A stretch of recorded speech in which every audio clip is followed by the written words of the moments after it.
Tom Bennett's hands shook as he gripped the swing chain, watching his 8-year-old son laugh in the December cold. Then he saw her. Rachel. Standing by the park entrance, in a coat that cost more than his monthly rent, staring at the boy she'd abandoned when he was 6 months old. Before Tom could move, before he could shield his son from the ghost of Christmas past, little Jake's swing flew too high. He slipped, and Rachel ran faster than Tom had ever seen her move, catching Jake before he hit the frozen ground. Jake looked up at the stranger's face, and his small voice cut through the winter air, with 2 words that would unravel 8 years of carefully constructed lies. I know. But what Jake knew would tear apart everything Tom believed about the woman he'd once loved, the marriage that fell apart, and the real reason Rachel disappeared on Christmas Eve 8 years ago. This is a story about sacrifice secrets and the devastating price of protection. Drop your city name in the comments if you're watching. Let me see how far this story travels. Tom Bennett hadn't cried in front of his son in 6 years. He'd learned to save his tears for the shower, for the drive home from Jake's school plays, for the quiet moments after tucking his boy into bed. But standing in Riverside Park on Christmas Eve, watching Rachel Martinez. No, she'd probably gone back to her maiden name. Catch their son mid-fall. Tom felt the hot sting behind his eyes and couldn't stop it. I'm okay, Jake was saying, his voice muffled against the stranger's expensive wool coat. You caught me really good. Rachel's arms trembled as she held him. Tom could see it from 15 feet away, the way her whole body shook like she was the one who'd almost hit the ground. Her perfectly styled hair had come loose, dark strands falling across her face, and when she looked down at Jake, her expression was raw in a way Tom hadn't seen in almost a decade. I've got him. Tom's voice came out harder than he intended. He moved forward, hands already reaching to take Jake back, to put distance between his son and the woman who'd walked away from them both. But Jake was staring at Rachel. His brown eyes, Rachel's eyes, though Tom had spent 8 years pretending they were his, were wide and focused with an intensity that made Tom's stomach drop. I know, Jake said quietly. Rachel went pale, actually pale, the color draining from her face like someone had pulled a plug. Her lips parted, but no sound came out. Know what, buddy? Tom lifted Jake away from her, setting his son on his feet, but keeping one hand on his shoulder. You okay? Did you hit your head? I didn't hit anything. She caught me. Jake looked up at Tom, then back at Rachel. Dad, I know her. No, you don't. Tom's response was automatic, protective. You've never met this lady before. But I have. Jake's certainty was absolute, the way only an 8-year-old's certainty could be. I remember. Rachel made a sound, half sob, half gasp. She covered her mouth with one shaking hand, the other still pressed against her chest, like she was trying to hold her heart inside her body. Jake, thank this nice lady for catching you, and let's go. Tom was already turning, already trying to walk away, but Jake planted his feet. Her name's Rachel. Jake tilted his head, studying her. And she smells like vanilla. She always smelled like vanilla. The world tilted. Tom's hand tightened on Jake's shoulder, too tight he realized, and forced himself to loosen his grip. How do you... May I? Rachel's voice cracked. May I speak with him, just for a moment? Absolutely not. Tom positioned himself between them. You lost that right when you... When I... what? Rachel's eyes finally met his, and Tom saw something there he hadn't expected. Not shame, not guilt. Fear. Raw, desperate fear. When I left to protect him. Protect him?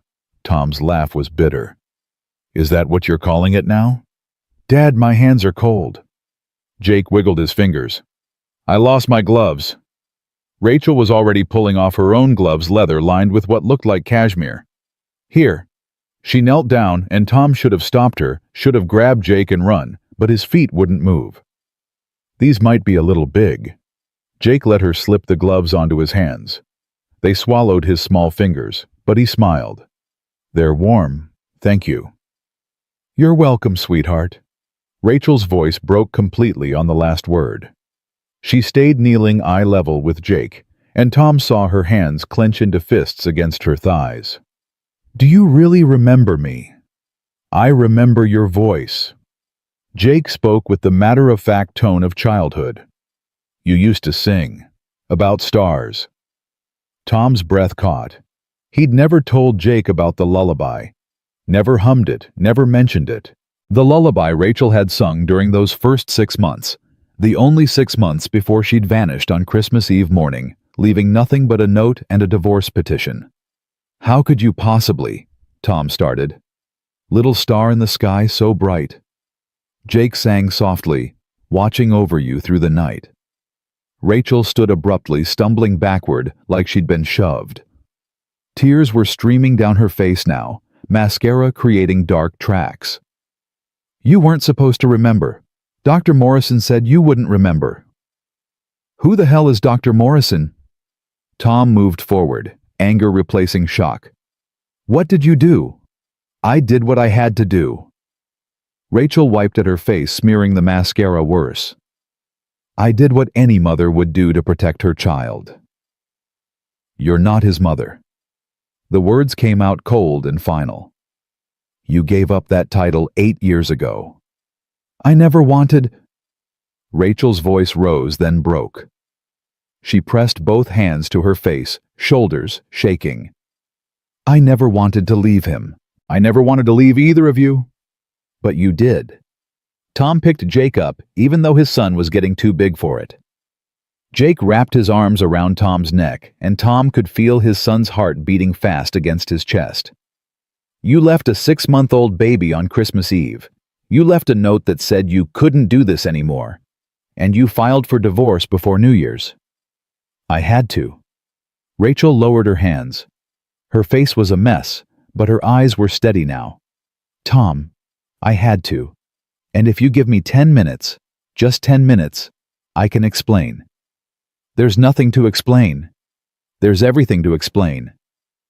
Rachel glanced around the empty park. The sun was setting, painting the snow gold and pink, and the temperature was dropping fast. Please, not here. My office is 3 blocks away. It's warm, private. I have... She looked at Jake. I have hot chocolate. The good kind with the little marshmallows. I like marshmallows, Jake said quietly against Tom's neck. I know you do, baby. Rachel's voice was so soft Tom barely heard it. I know. Tom should have said no. Should have walked away. Taken Jake home to their tiny apartment, made their traditional Christmas Eve dinner of spaghetti and meatballs because it was Jake's favorite, and Tom couldn't afford a turkey. Should have tucked his son into bed with a story and pretended this encounter had never happened. But Jake had said, I know. Jake had sung the lullaby, and Rachel had said, protect. 10 minutes, Tom said. You get 10 minutes and then we're gone. And if you try anything, I won't. Rachel was already moving toward the park entrance. Thank you. God, Tom, thank you. They walked in silence. Rachel led them through streets Tom barely recognized, though he'd lived in this city his whole life. The buildings here were tall and glass, the kind of corporate towers where people made decisions that affected thousands of lives. Rachel stopped in front of one that stretched 40 stories into the darkening sky. You work here. Tom shifted Jake to his other hip. His son was heavy, solid, and real and safe. I own it. Rachel pushed through the revolving door. Or most of it. Hartwell Industries. We do medical research, pharmaceuticals, some technology development. The lobby was marble and chrome decorated with a massive Christmas tree that probably cost more than Tom's annual salary. A security guard started to approach, but Rachel waved him off. Evening, Ms. Martinez. Didn't expect to see you tonight. Last-minute business, Carlos. This is... She hesitated. Family. They're with me. The elevator ride was silent except for the quiet hum of machinery.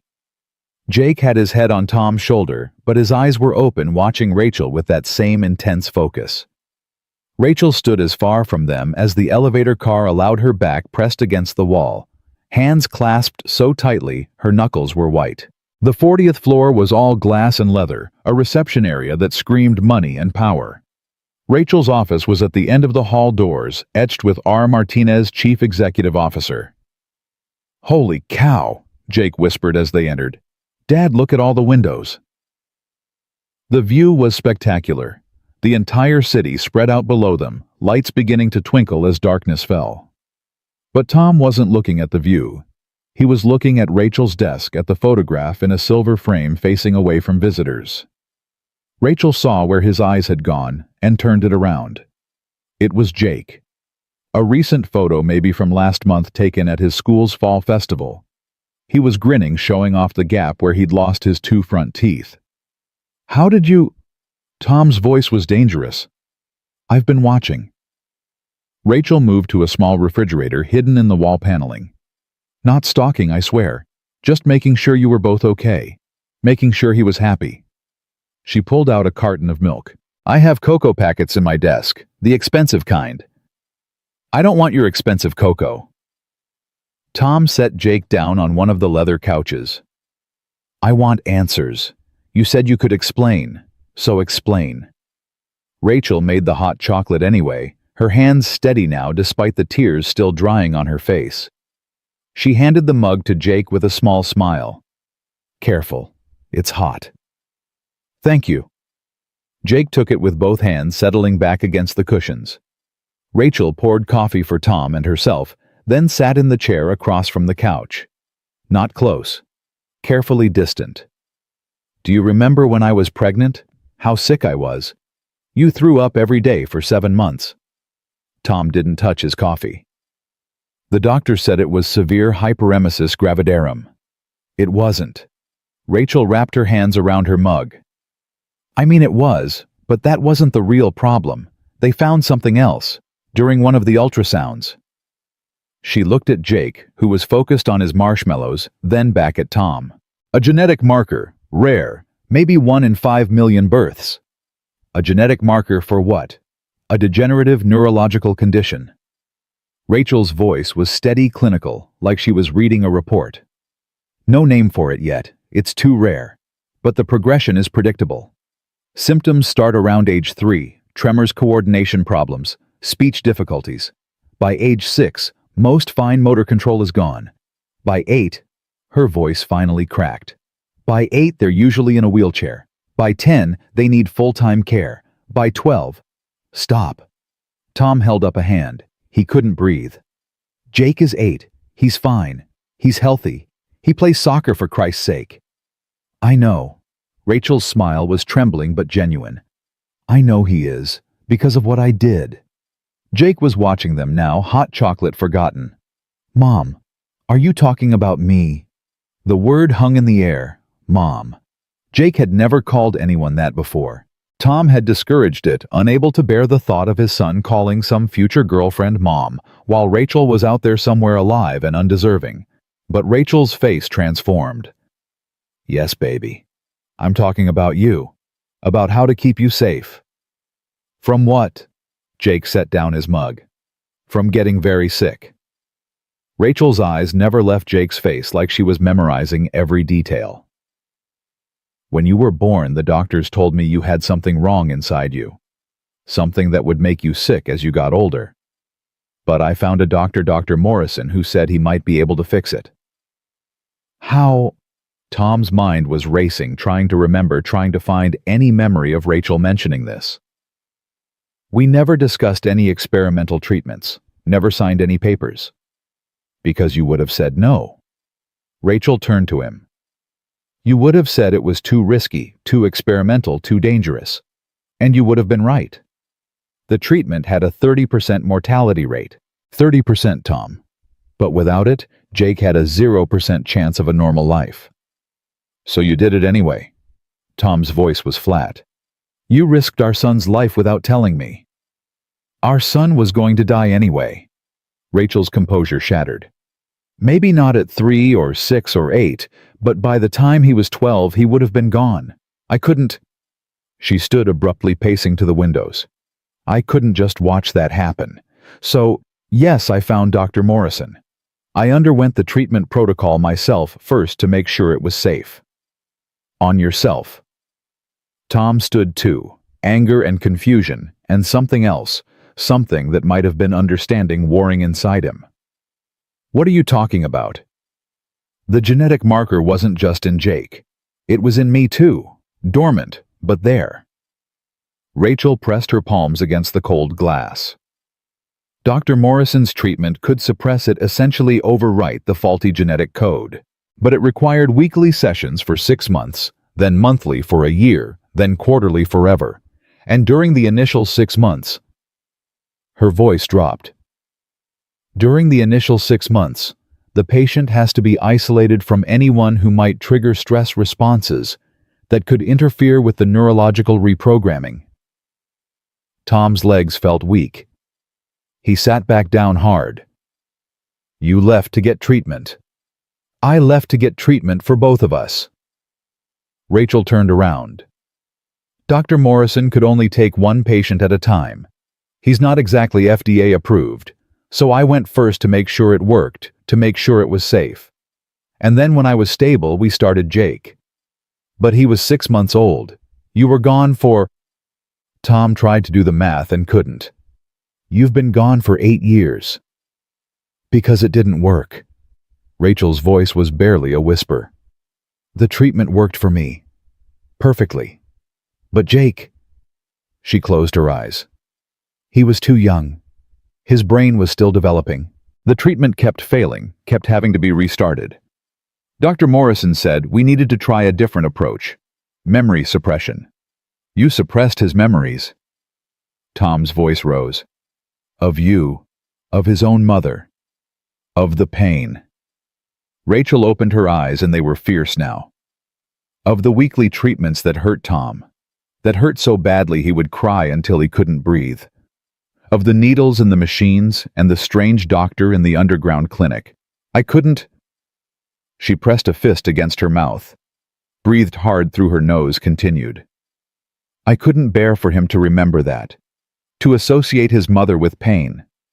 So I asked Dr. Morrison to suppress those memories. Just those. Not me. Never me. But he didn't remember you either, Tom said.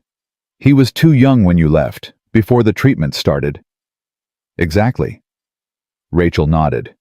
And I thought it was better that way. Better for him to forget me entirely than to remember a mother who caused him pain, even if it was to save him. So I stayed away. I watched from a distance. I made sure you always had work. Made sure Jake's school had funding. Made sure you never had to worry about medical bills. Tom's mind was reeling. The construction contracts that had come through right when money was tightest. The full scholarship Jake had received to the Better Elementary School. The time Jake had broken his arm and the hospital had accidentally written off the entire bill. That was you, he said. All of it. All of it, Rachel confirmed. I couldn't be his mother, but I could make sure he had everything he needed, and I could make sure the treatment kept working. Dr. Morrison monitors him remotely. Nothing invasive, just basic health screenings that look like standard pediatric care. Jake's been in remission for 7 years, Tom.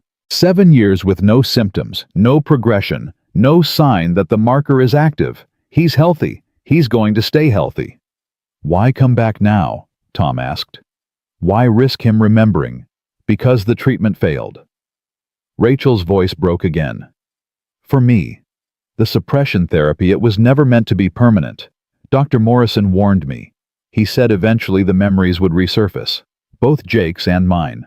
The brain is too complex, too determined to hold on to itself. And 3 months ago, I started remembering things I hadn't thought about in years.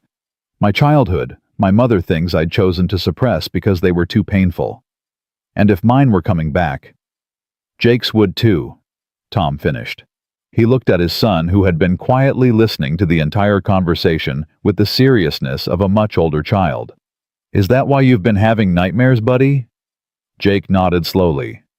I dream about a place that's very white and cold, and someone singing. And it hurts, but the singing makes it better. He looked at Rachel. That was you. You were singing to me. Rachel nodded, tears streaming freely now. Every single treatment. I was there. I held you and sang to you and told you I loved you, even though I knew you wouldn't remember. Even though I knew I was choosing to make you forget me. But I do remember. Jake stood up, crossing to stand in front of Rachel. He was small for 8, barely reaching her waist, but his voice was certain. I remember now, not all of it, not very much, but I remember the important parts. What parts? Rachel whispered. That you loved me. Jake reached up and took her hand. That you never wanted to leave. That you were trying to save me. He paused, thinking. Dad says love is doing hard things for people, even when it hurts. That's what you did. Right? Rachel dropped to her knees and pulled Jake into her arms, sobbing openly now. Right. That's exactly right, baby. God, I've missed you. I've missed you so much. Tom watched them, his emotions a tangled mess he couldn't begin to sort through. Anger that Rachel had made such a huge decision without him. Relief that Jake was healthy and would stay healthy. Grief for the years they'd all lost. Confusion about what came next. And underneath it all, the faintest, most fragile thread of hope. Jake pulled back from Rachel's embrace, looking serious. Are you done with your treatments? I am. Dr. Morrison says I'm stable. Forever, hopefully. And I'm done too. You're in remission, but you'll need quarterly checkups for the rest of your life just to be safe. Okay. Jake nodded, accepting this with the same equanimity he'd accepted the existence of Santa Claus and the eventual heat death of the universe when Tom had made the mistake of letting him watch a science documentary. So can you come home now? Rachel looked at Tom, question and plea in her eyes. Tom had approximately 6,000 questions. He was angry and hurt and overwhelmed. But looking at his son's hopeful face at the woman who'd sacrificed everything to save him, Tom found he could only ask one. Did you ever stop loving us? Not for a single second. Rachel said immediately. Leaving you was the hardest thing I've ever done. Staying away was harder. Every day I wanted to come back. Every birthday, every Christmas, every ordinary Tuesday.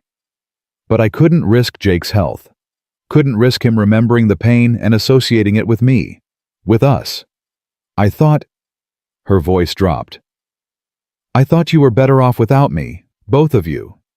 We weren't, Tom said quietly. We managed. We survived. But we weren't better off. Rachel's face crumpled. I'm so sorry. Don't apologize to me. Tom reached out and pulled her to her feet. Apologize to him. He's the one who grew up without a mother. Rachel looked down at Jake, who was watching them both with those serious brown eyes. I'm sorry, Jake. I'm sorry I left you.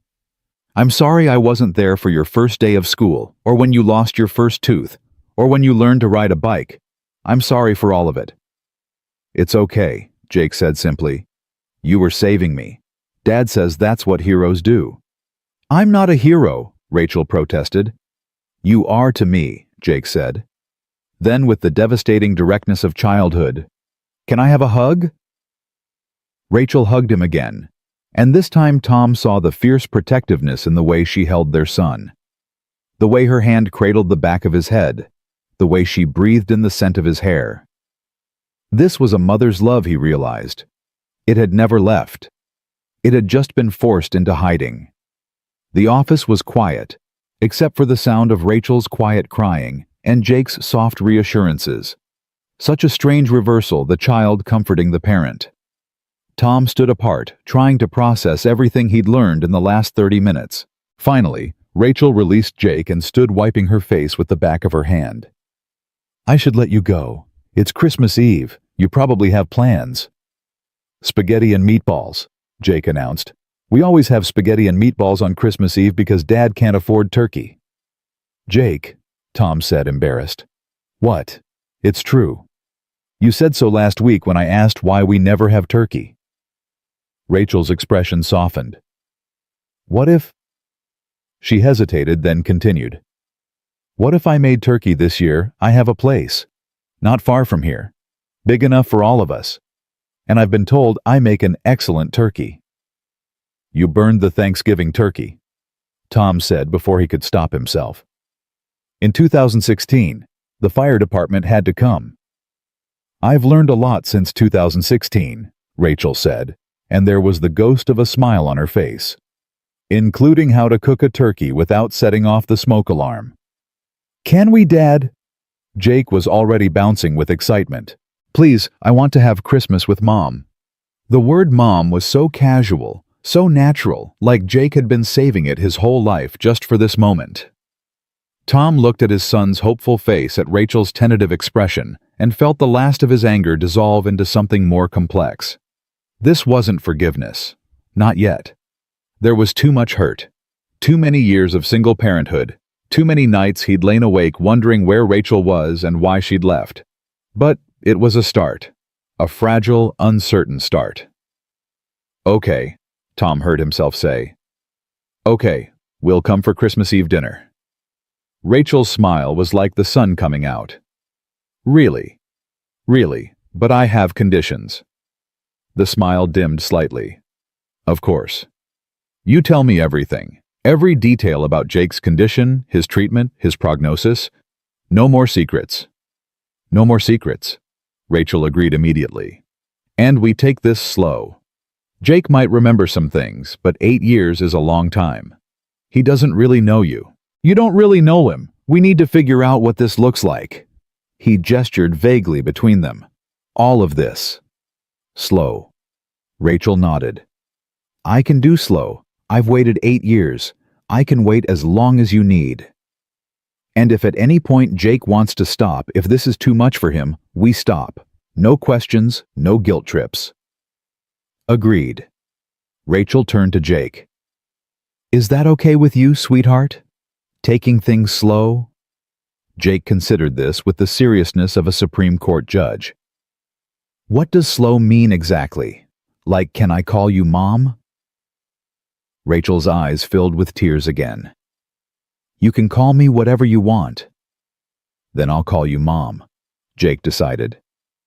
Because that's what you are. Even if you've been gone, you're still my mom. Right, Dad? Tom swallowed hard against the lump in his throat. Right, buddy. She's still your mom. Rachel looked at Tom.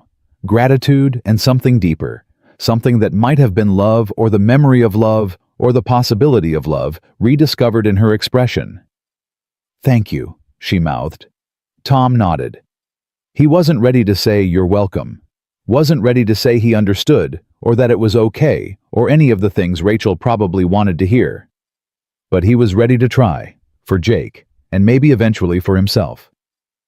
So, Rachel said, pulling herself together with visible effort. Christmas Eve dinner, my place. Should I expect you around 6?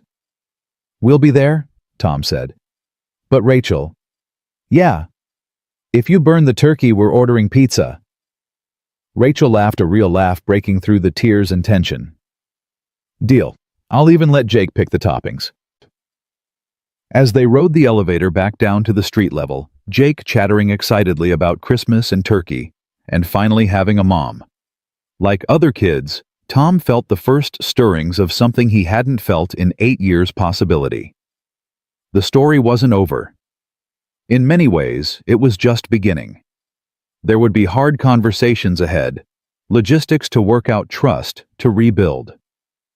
But standing in Rachel's office watching her hold their son Tom had seen the truth: she had never stopped being a mother.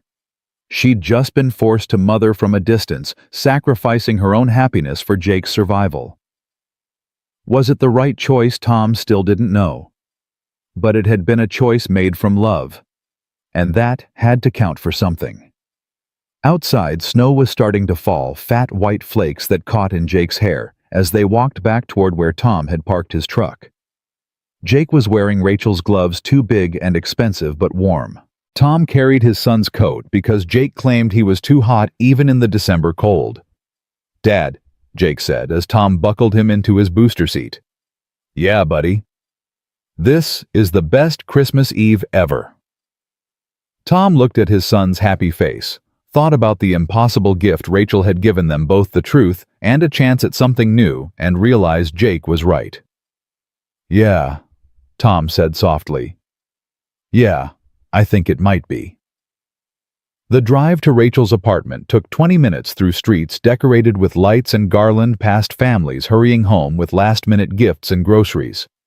Jake pressed his face against the window, fogging up the glass with his breath, then drawing shapes in the condensation. Tom gripped the steering wheel and tried not to think about the fact that he was driving toward his ex-wife's home on Christmas Eve, about to have dinner with a woman he'd spent 8 years trying to forget. Rachel lived in a building Tom had passed 1,000 times, but never entered the kind of place with a doorman and marble floors and the faint scent of expensive perfume lingering in the lobby. The doorman, an older man with kind eyes, greeted Rachel by name when they arrived. "Evening, Ms. Martinez. Merry Christmas." "Merry Christmas, George. This is Tom and Jake. They'll be visiting regularly, so please add them to my approved guest list." George's eyebrows rose slightly, but his professional smile never wavered. "Of course, ma'am. Welcome, gentlemen." The elevator was smaller than the one in Rachel's office building, wood-paneled and intimate. Jake stood between them, still wearing those two big gloves, and the silence stretched until Tom couldn't stand it anymore. "You didn't have to tell him we'd be visiting regularly." Rachel kept her eyes on the glowing floor numbers. "I'm an optimist. Sue me." "Mom, are you really rich?" Jake asked with the bluntness only children could manage. "Jake," Tom warned, "it's fine." Rachel looked down at their son. "I did well for myself, yes.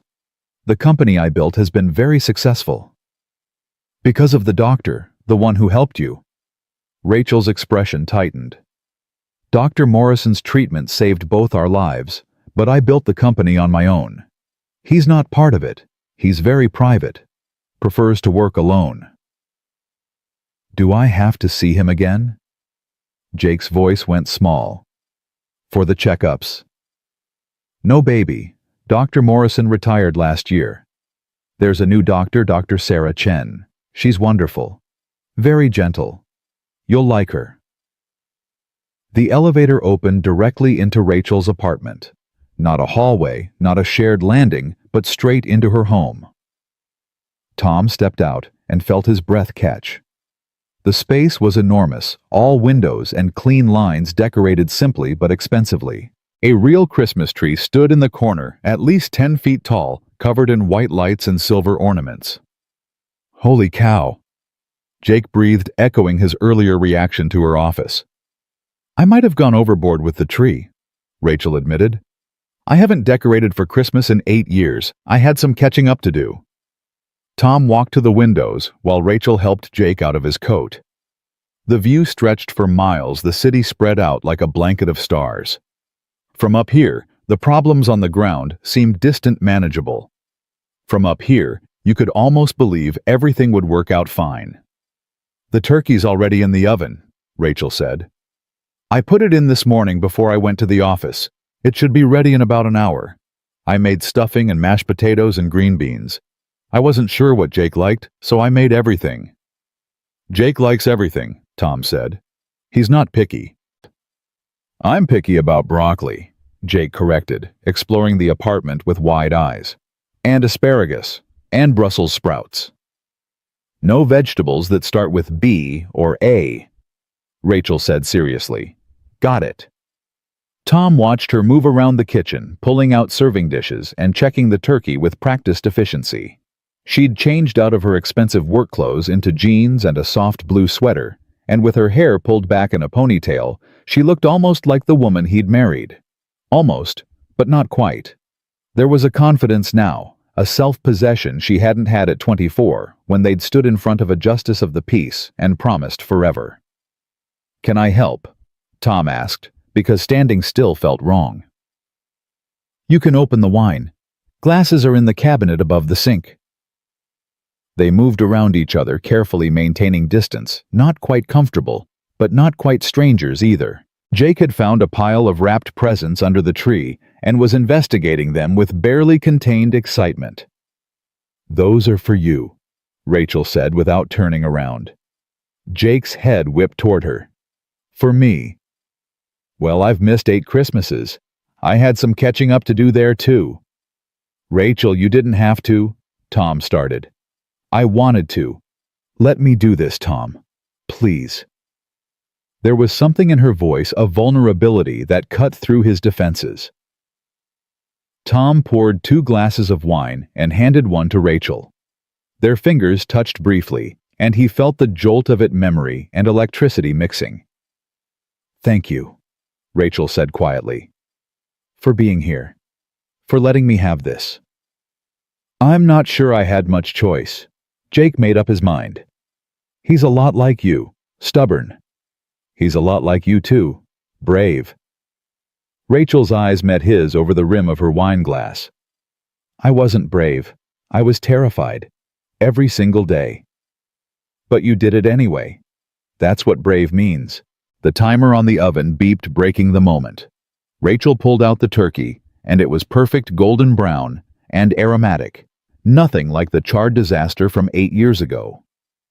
She transferred it to a platter while Tom helped Jake wash his hands, and then they were sitting at Rachel's dining table, the 3 of them together for the first time in 8 years. Rachel said a simple grace, thanking God for second chances and family reunited. Jake added his own amendment, and thank you for making Mom good at cooking now. They ate, and it was awkward at first. Too many years of silence sitting at the table with them. But Jake was a bridge, asking questions that forced them to talk, to remember to smile despite themselves. Mom, what was I like when I was a baby? Rachel's face softened. You were colicky. You cried constantly for the first 3 months. The only thing that calmed you down was being held while walking. Your dad and I took turns pacing the apartment for hours every night. I remember that, Tom said. I walked so much I wore holes in 2 pairs of shoes. You were also a terrible sleeper, Rachel continued. You'd only nap if someone was holding you. I spent 6 months sitting on the couch with you, sleeping on my chest, afraid to move in case I woke you up. Did I smile a lot? All the time. Rachel's voice caught. You had this gummy smile that lit up your whole face. Your dad used to say you smiled with your entire body. I still do that, Jake said proudly. Mrs. Patterson says I'm the smiliest kid in 3rd grade. Mrs. Patterson's your teacher? Rachel asked, and Tom heard the hunger in her voice, the need to know everything she'd missed. Yeah, she's really nice. She lets us have extra recess on Fridays if we all finish our math homework.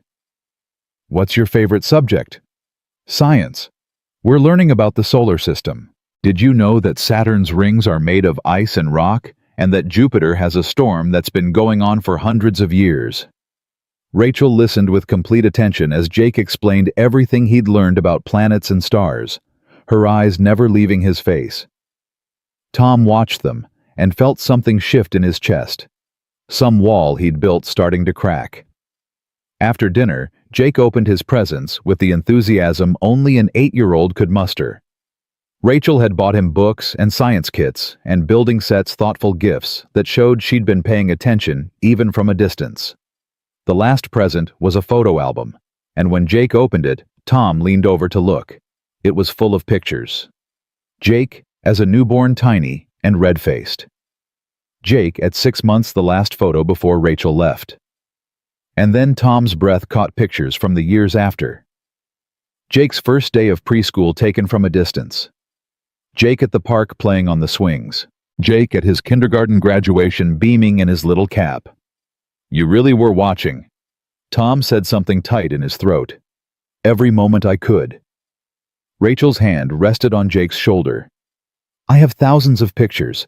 I couldn't be there, but I needed to see him growing up. Needed to know he was okay. Jake turned the pages slowly, studying each image. You were always there. I just didn't know it. I'm sorry about that, baby. I'm so sorry. It's okay. Jake closed the album and hugged it to his chest. You're here now. That's what matters. But Tom wasn't sure it was that simple. Watching Jake with Rachel, seeing how easily his son had accepted her back into his life, Tom felt the weight of all those years alone. All those nights Jake had asked why he didn't have a mom like other kids. All the Mother's Day projects at school that Jake had made for his grandmother instead. All the times Tom had seen the loneliness in his son's eyes and known he couldn't fill that space no matter how hard he tried. Rachel must have seen something in his expression, because after Jake fell asleep on the couch, worn out from excitement and turkey, she poured them both more wine and sat down across from Tom. "You're angry." "I'm not angry." "You are. You have every right to be." Tom took a long drink of wine. "I'm not angry. I'm processing. There's a difference." "Talk to me, Tom, please. We can't move forward if you don't tell me what you're feeling." He looked at her, really looked at her, and suddenly 8 years of held-back words came pouring out. "You left a note, a 2-paragraph note that said you couldn't do this anymore, and then you were gone. Do you have any idea what that did to me? What it did to Jake?" "I know." "No, you don't know. You weren't there. You weren't there when Jake cried for his mama every night for 6 months. You weren't there when he started preschool and asked why all the other kids had moms and he didn't. You weren't there when he made Mother's Day cards and had to give them to my mother because he didn't have anyone else." Rachel's eyes were bright with tears. "Tom, I'm not finished. You weren't there when I worked double shifts to keep the lights on because suddenly I was paying for everything on one income. You weren't there when Jake got pneumonia, and I spent 3 days at the hospital holding his hand and praying he'd be okay. You weren't there when he learned to ride a bike and asked if you'd be proud of him." "I would have been," Rachel whispered. "I was. I saw the pictures." "Pictures aren't the same as being there." Tom's voice rose and he immediately lowered it, conscious of Jake sleeping nearby. "Pictures aren't the same as showing up, as doing the work, as being a parent." "You're right." Rachel didn't look away, didn't make excuses. "You're absolutely right. I wasn't there and you did all of it alone and it's not fair. None of it is fair. But you want me to just forgive you. Just accept that you had good reasons and move on." "No." Rachel shook her head. "I don't expect forgiveness. I don't even deserve it. But I'm hoping—" Her voice broke. "I'm hoping you'll let me try to make up for some of it, not all of it. I can never give back those years. But maybe I can be here for the years ahead, if you'll let me." Tom stared into his wine glass. "Why now? You said your memories were coming back 3 months ago. Why wait until Christmas Eve to find us?" Rachel was quiet for a long moment. "Because I was scared. Scared you'd tell me to leave. Scared Jake wouldn't remember me or wouldn't want to know me. Scared I'd disrupted your lives for nothing. I must have driven past your apartment 100 times trying to work up the courage to knock on the door. And then today I was walking through the park trying to decide if I was going to do it. And there you were. There he was. And I couldn't walk away. Not again." "You caught him," Tom said quietly, "when he fell. Instinct. I saw him falling and my body just moved. I would have done anything to keep him safe." "You did do anything. That's the problem. You did everything alone, made every decision alone, carried it all alone. We were married, Rachel. We were supposed to be partners." "I know, but if I'd told you what I was planning, I would have said it was too dangerous. You're right about that. But maybe we could have found another way. Maybe we could have faced it together." There was no other way. Dr. Morrison was the only one working on this. His treatment was Jake's only chance. "But you didn't even give me the option to support you through it. You just left." Rachel stood abruptly pacing to the windows. "You want to know the real reason I didn't tell you? The reason I couldn't?" "Yeah, I do." She turned back to face him, and her expression was raw. "Because I was falling apart, Tom. The pregnancy was destroying me, and then Jake was born, and he was so tiny and so sick, and the doctor said he had maybe 3 years before the symptoms started.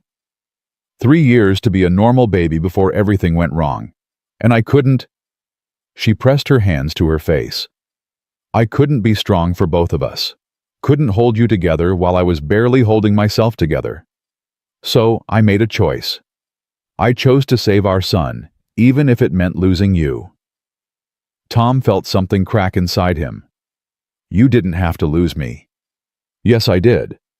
Because if I'd told you the truth, you would have tried to fix everything. That's who you are. You fix things. And this wasn't something you could fix. This was something I had to do alone in a clinic that wasn't exactly legal, with a doctor who would have disappeared the second anyone official came asking questions. I had to protect you from that. Had to protect Jake. So you protected us by leaving. Yes. Rachel's voice was fierce now. I protected you. And I'd do it again, Tom. I'd make the same choice 1,000 times because Jake is alive and healthy and happy. Look at him. She gestured to their son sleeping peacefully on the couch. He's perfect. He's everything we hoped he'd be. And yes, it cost us everything. Yes, I lost 8 years with him. With you. But he's alive. That's what matters. Tom stood and walked to the couch, looking down at Jake's sleeping face. His son's mouth was slightly open, one arm thrown over his head, the picture of contentment. He was alive. He was healthy. And he had been given that chance because Rachel had been willing to sacrifice everything. I need time, Tom said finally, not looking at Rachel. I need time to process all of this. To figure out what it means and how we move forward. I understand. And I need you to be honest with me. About everything. No more secrets, no more lies of omission. If we're going to do this, whatever this is, it has to be built on truth. I can do that. Tom turned to face her. Can you? Because you've spent 8 years keeping secrets. That's a hard habit to break. Rachel crossed the room until she was standing right in front of him. I can be honest, starting now. The truth is, I never stopped loving you. Not for a single day. Leaving you was the hardest thing I've ever done, but I did it because I loved you too much to drag you into the darkness with me. And I've spent 8 years building a company and making money and trying to fill the hole inside me, and nothing worked. Nothing made me happy. Because I wasn't with you and Jake. Tom's throat was tight. Rachel, I'm not asking you to love me back. I'm not asking for anything except a chance. A chance to be Jake's mother. A chance to prove I can be trusted. A chance to maybe eventually earn your forgiveness. That's asking for a lot. I know, but I'm asking anyway. They stood there inches apart, and Tom felt the pull of her, the memory of everything they'd been to each other. He'd loved her once with everything he had planned a future with her, had imagined growing old together. And then she'd left, and he'd had to learn how to live without her, had to build a new life from the wreckage of the old one. Could he let her back in? Could he risk his heart again? Risk Jake's heart on the possibility that this time would be different? I should get Jake home, Tom said, stepping back. It's late. Something flickered in Rachel's eyes. Disappointment maybe, or resignation. But she just nodded. Of course. Let me help you get him to the car. Jake barely stirred as Tom picked him up, his son's head resting heavy on his shoulder. Rachel gathered Jake's new presents into a bag and rode the elevator down, with them helping Tom get everything situated in the truck, while Jake blinked sleepily from his booster seat. Bye, Mom, Jake mumbled. Thanks for Christmas. You're welcome, baby. Sweet dreams. Tom closed Jake's door and turned to Rachel. She stood on the sidewalk in her expensive jeans and soft sweater, arms wrapped around herself against the cold, looking smaller somehow than she had upstairs. Thank you for dinner, Tom said. It was good. Really good. Thank you for coming. For giving me this chance. Rachel. Tom started, then stopped. There were too many words and not enough all at once. I'll call you, tomorrow. We'll figure out next steps. Okay, tomorrow. She reached out like she might touch his arm, then pulled back. Drive safe. Tom got in the truck and pulled away from the curb, watching in the rearview mirror, as Rachel stood alone on the sidewalk, one hand raised in farewell. She stayed there until he turned the corner and she disappeared from sight. Jake was fully asleep by the time they got home, and Tom carried him up 3 flights of stairs to their tiny apartment. He tucked his son into bed without changing his clothes, just pulled off his shoes, and covered him with blankets. Jake stirred enough to mumble something that sounded like "Best Christmas" before settling back into sleep. Tom sat on the edge of Jake's bed for a long time, watching his son breathe. Rachel was right about one thing. Jake was perfect, happy and healthy, and exactly what they'd hoped for when they decided to have a baby all those years ago. And he had that chance because Rachel had been willing to give up everything. But Tom had given up things too. Had given up the dream of a partner, of sharing the weight of parenthood, of having someone to laugh with at Jake's jokes and cry with over his scraped knees. Had given up the idea of ever trusting someone completely again. Could he get those things back? Could he trust Rachel not to leave again if things got hard? Tom's phone buzzed. A text from Rachel. "Thank you again for tonight. I know it wasn't easy. Please tell Jake I'm so proud of him and I love him very much. And Tom, I'm sorry. For all of it. I hope someday you can believe that." Tom stared at the message for a long time before typing back. He had a good time. We'll talk tomorrow. It wasn't forgiveness. It wasn't even close. But it was a door left open, and maybe that was enough for now.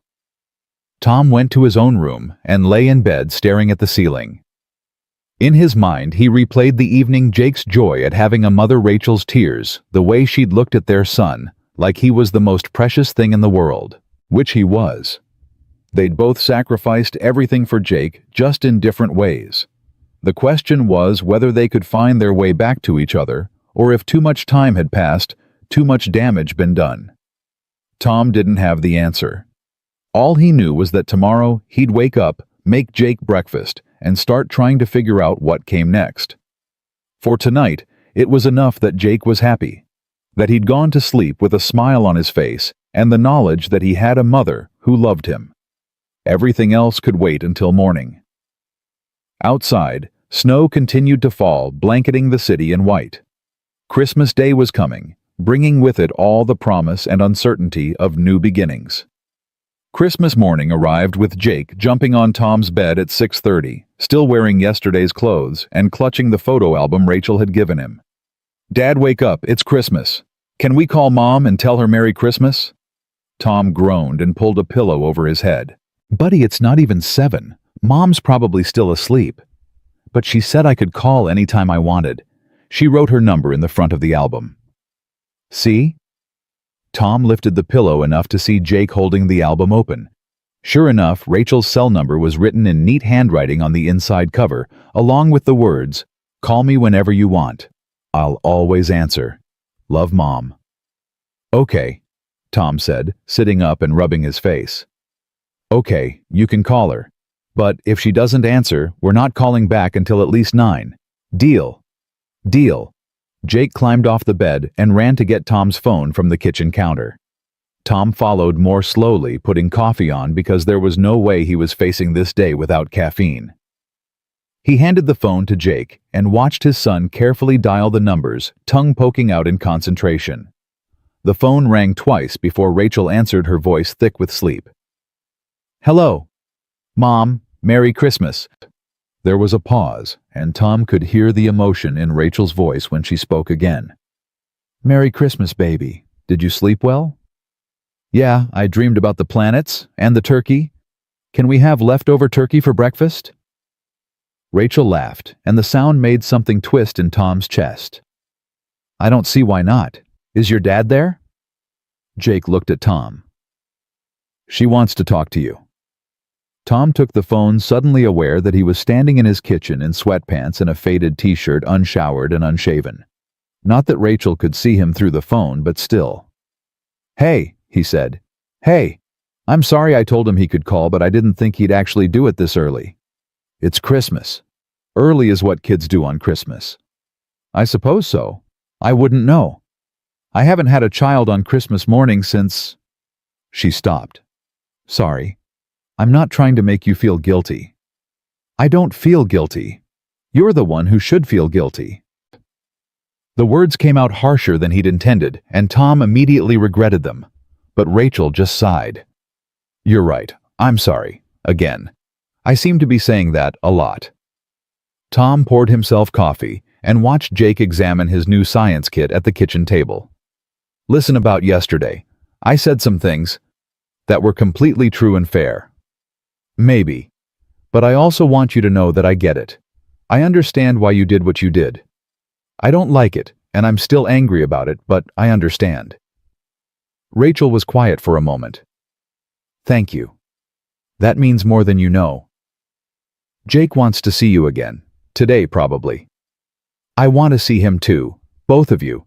I have more leftovers than one person can eat in a week. You could come for lunch." Tom hesitated. 2 days in a row might be too much too fast. But Jake was already bouncing with excitement having heard Rachel's invitation, and Tom didn't have the heart to say no. "Lunch? But we're not staying all day." "Whatever you're comfortable with. Come whenever you want." After they hung up, Tom made Jake eat a proper breakfast before letting him play with his new presents. They opened the few gifts Tom had managed to buy: a soccer ball, some books, a puzzle. And Jake was appropriately excited about all of them, even though Tom knew they paled in comparison to what Rachel had given him. "Dad, can I ask you something?" Tom looked up from the breakfast dishes. "Sure, buddy." "Are you and Mom going to get married again?" Tom nearly dropped the plate he was washing. "What, no? I mean, we're not even together, Jake. We're just figuring out how to be friends." "But you were married before, and now Mom's back. Doesn't that mean you'll get married again?" "It doesn't work that way. Just because two people were married once doesn't mean they'll get married again." Jake frowned, clearly unsatisfied with this answer. "But you still love her, right, Jake?" "Because she still loves you. She said so last night." Tom sat down at the table trying to figure out how to explain adult relationships to an 8-year-old. "Love is complicated. Mom and I have a lot of history, and not all of it is good. Even if we still have feelings for each other, that doesn't mean we should be together." "Why not?" "Because love isn't enough sometimes. You also need trust and partnership and—" Tom stopped. This was way too complicated for a Christmas morning conversation. "Look, buddy, your mom and I are going to do our best to be good parents to you. Together but separate. Does that make sense?" "Not really," Jake said honestly. "But okay." They arrived at Rachel's apartment just after noon, and this time Tom noticed things he'd been too overwhelmed to see the night before. The carefully chosen artwork on the walls. The bookshelf full of medical journals and business texts. The total absence of any personal photographs except the ones of Jake. Rachel had set out lunch at the kitchen counter: turkey sandwiches and salad and homemade cookies that Jake immediately gravitated toward. "1 cookie after you eat your sandwich," Rachel said automatically, and then stopped looking at Tom. "Sorry, I don't have the right to tell him what to eat." "No, it's fine," Tom said. "That's exactly what I would have said." They ate mostly in silence, Jake filling the gaps with chatter about his new science kit and his plans to build a model of the solar system. Rachel listened with complete attention, asking questions and offering encouragement, and Tom found himself watching her interact with their son. She was good at this, natural. Despite 8 years away, she knew how to talk to Jake, how to engage with him. Maybe it was instinct, or maybe it was all those hours of watching from a distance, learning his personality through photographs and careful observation. After lunch, Jake wanted to explore Rachel's apartment more thoroughly, and she let him trailing behind to make sure he didn't break anything expensive. Tom cleaned up the lunch dishes, feeling strange in her kitchen, but also oddly comfortable. "Dad, Mom has a piano. Can she teach me to play?" Tom and Rachel both appeared in the living room to find Jake standing in front of a baby grand piano, positioned near the windows. "I didn't know you played," Tom said. "I learned after—" Rachel caught herself. "I learned a few years ago. Needed something to do with my hands during the evenings." "Will you play something?" Jake asked. "Please." Rachel looked at Tom, seeking permission for something, though he wasn't sure what. He nodded, and she sat down at the piano bench. Jake immediately climbed up next to her, and after a moment's hesitation, Rachel began to play. It was a simple melody, something classical that Tom vaguely recognized. Her fingers moved confidently over the keys, and Jake watched with fascination. When she finished, Jake clapped enthusiastically. "That was so cool. Can you teach me?" "I could teach you some basics if your dad says it's okay." Both of them looked at Tom, and he felt the weight of the decision. Saying yes meant more time together, more opportunities for Jake to bond with Rachel, more chances for Tom to have to face his ex-wife, and all the complicated feelings she stirred up. "Yeah," he heard himself say. "Yeah, she can teach you."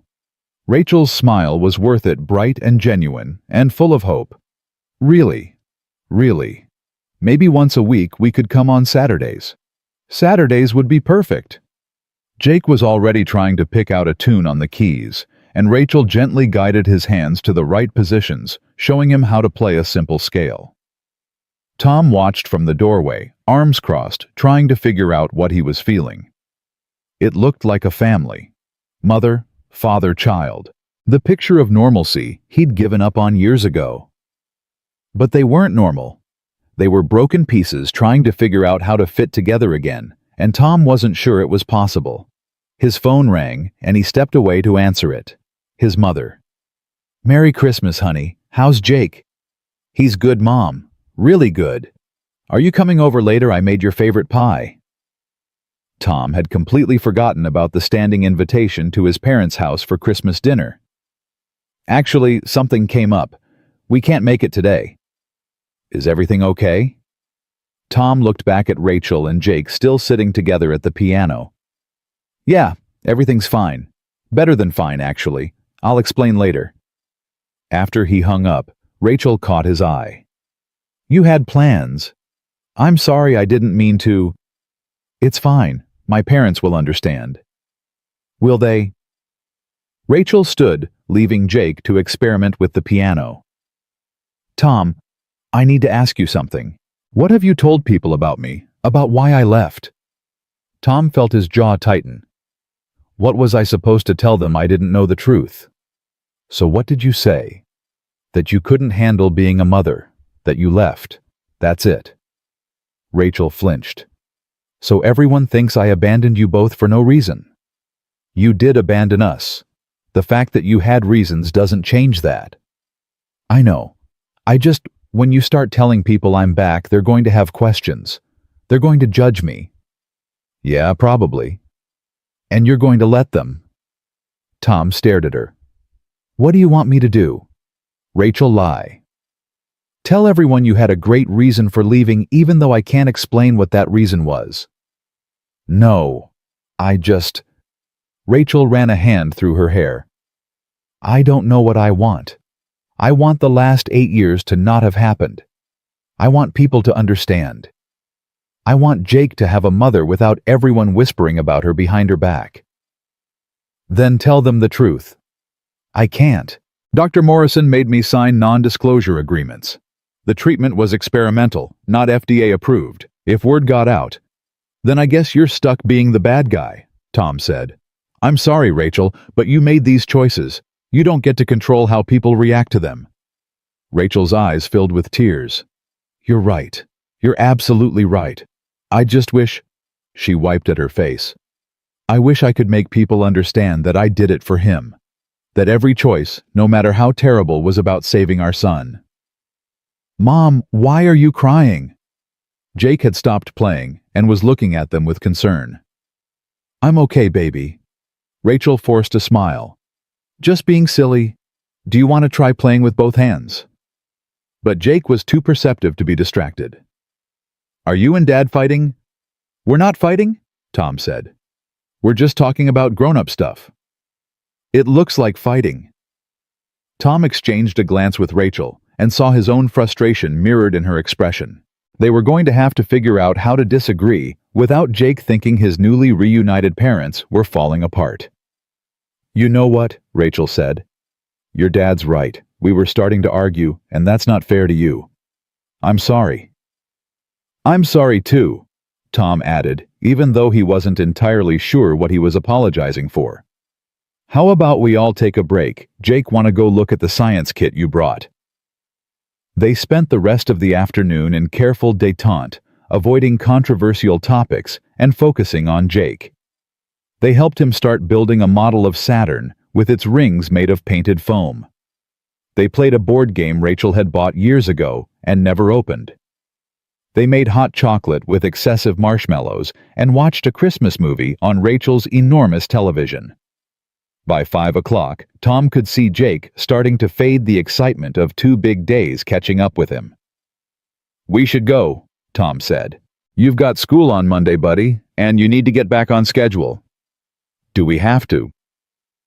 Jake's protest was half-hearted, undermined by a huge yawn. "Yes, we have to. Say goodbye to your mom." Jake hugged Rachel tightly, and Tom saw her close her eyes, breathing in the scent of their son's hair like she was trying to memorize it. "Can I come back on Saturday for piano lessons?" "Absolutely. I'll be here waiting." "And can we have dinner again soon? All 3 of us?" Rachel looked at Tom, question in her eyes. He nodded slightly. "Sure, we can do that." In the elevator, Jake leaned heavily against Tom's side. "Dad?" "Yeah. I'm glad Mom's back, even if you guys are weird with each other." Tom couldn't help but smile. "We're not weird, we're adjusting." That's what weird means when you're a grown-up. Out of the mouths of babes, Tom thought. Jake was absolutely right. They were weird with each other, and probably would be for a long time. The drive home was quiet, Jake dozing in the back seat. Tom's mind was racing, trying to process everything that had happened in the past 24 hours. Yesterday morning, he'd been a single father with a simple life and a carefully controlled routine. Now he was navigating shared custody with an ex-wife who'd returned from the dead, metaphorically speaking, and trying to figure out if he could ever trust her again. His phone buzzed with a text. "Rachel. Thank you for today, for trusting me with him. I know it's hard." Tom typed back, "Saturday at 10 for piano lessons. Don't be late." 3 dots appeared, disappeared, appeared again. Finally, "I won't. I promise." Tom stared at that word. Promise. Rachel had broken plenty of promises. The marriage vows they'd exchanged. The unspoken promise to face life together. The promise that she'd always be there for their son. But she'd kept other promises too. The promise to save Jake's life no matter the cost. The promise to watch over them from a distance. The promise to come back when she could. Maybe trust wasn't about believing someone would never break a promise. Maybe it was about believing they'd do their best to keep it and understanding when they fell short. That night, after Jake was asleep, Tom sat at his kitchen table with a beer and thought about his conversation with his mother. He'd have to tell her eventually. Tell all of them, his parents, his sister, his friends, that Rachel was back. And they'd have questions he couldn't answer and judgments he couldn't prevent. His phone rang. Rachel again. "Is something wrong?" Tom answered immediately, worried. "No, nothing's wrong. I couldn't sleep. I keep thinking about what you said earlier. About me being the bad guy." "Rachel, it's late. I know, I'm sorry. But I need you to understand something. I don't care what other people think of me. Let them judge. Let them whisper. But Jake..." Her voice broke. "I don't want him to be ashamed of me.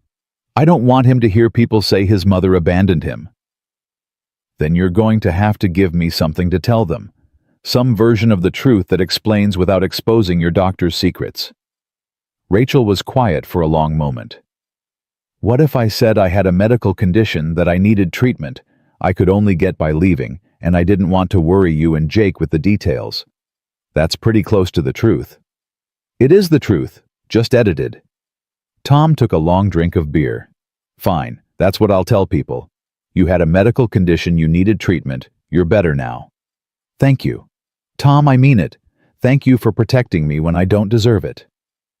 "I'm not protecting you. I'm protecting Jake. If people think badly of you, it reflects on him. He doesn't deserve that." "No, he doesn't." Rachel's voice was soft. He's such a good kid. You did an amazing job raising him." "We did an amazing job," Tom corrected. "Tom, you might not have been there physically, but your money kept us afloat. Your scholarships kept him in good schools. Whether I like it or not, you were part of raising him." "That's generous of you to say." "It's not generous, it's true." Tom rubbed his eyes, suddenly exhausted. "Look, we're both tired. Get some sleep. We'll talk more on Saturday." "Saturday, right." "Tom?" "Yeah?" "I really am sorry, for all of it. I know I keep saying it, but I need you to know I mean it." "I know you do. Good night, Rachel." "Good night." Tom hung up and sat in the quiet of his apartment, listening to the sounds of the building settling around him. Somewhere above, someone was walking around. Below, a television murmured. Through the walls, a baby cried briefly before being soothed. Normal sounds. Normal life. But his life wasn't normal anymore, and it never would be again. Rachel was back, and with her came all the complexity and possibility he'd thought he'd left behind. The question was whether he was ready for it, whether he could open himself up to the risk of being hurt again, whether he could let Rachel back into their lives fully, or if he'd spend the rest of his life keeping her at arm's length, letting her be Jake's mother, but never again his partner. Tom didn't have the answer. All he knew was that Jake was happy, truly happy in a way Tom hadn't seen in years. And for now, that had to be enough. He finished his beer and went to check on Jake one more time before bed. His son was sprawled across his mattress, still clutching the photo album Rachel had given him. Tom carefully extracted it from Jake's grip and set it on the nightstand, then pulled the covers up over his son's shoulders. "Love you, buddy," Tom whispered. Jake stirred slightly, murmuring something that might have been, "Love you too," before settling back into sleep. Tom stood there for a moment, watching his son dream, and felt the weight of responsibility settle over him like a blanket. Whatever happened with Rachel, whatever complicated emotions he had to work through, his priority was Jake. Making sure Jake was happy, healthy, and secure.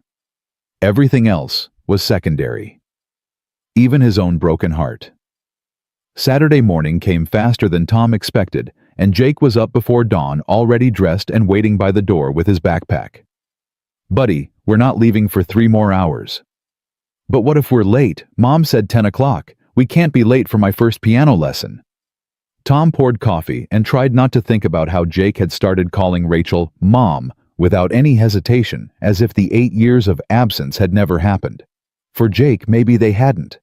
Children were resilient like that, able to accept and move forward in ways adults couldn't manage. "We won't be late, I promise.